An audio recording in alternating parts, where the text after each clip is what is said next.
Hi எல்லாருக்கும். Last few வீடியோஸ்க்கு நல்ல ஒரு கமெண்ட்ஸ் அண்டு சப்போர்ட் கொடுத்துருந்தீங்க. ஒரு சிலர் எனக்கு டிஎம் பண்ணியிருந்தீங்க, டைரக்ட் மெசேஜ் பண்ணியிருந்தீங்க.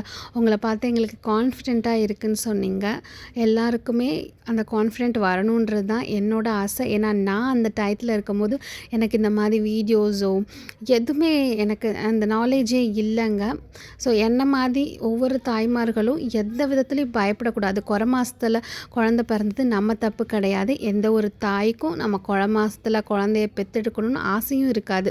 இதனால தான் நம்ம குறை மாதம் ஆச்சுன்ற ஒரு எண்ணங்களை தூக்கி எறிஞ்சிட்டு மூவ் ஆன் பண்ணிவிட்டு அதை அக்செப்ட் பண்ணிக்கணும். நமக்கு பிறந்துருச்சு, ஓகே, அதை எப்படி நம்ம எடுத்துகிட்டு போகலாம், என்னெல்லாம் பண்ணலாம், அடுத்தடுத்து அவங்க மைல்ஸ்டோன் அச்சீவ் பண்ணுறதுக்கு நம்ம எவ்வளோ ஹெல்ப்ஃபுல்லாக இருக்கலாம், அதுங்க வெயிட்டை இன்க்ரீஸ் பண்ணுறதுக்கு என்னெல்லாம் பண்ணுறான்றத நம்ம கொண்டு போகணும்.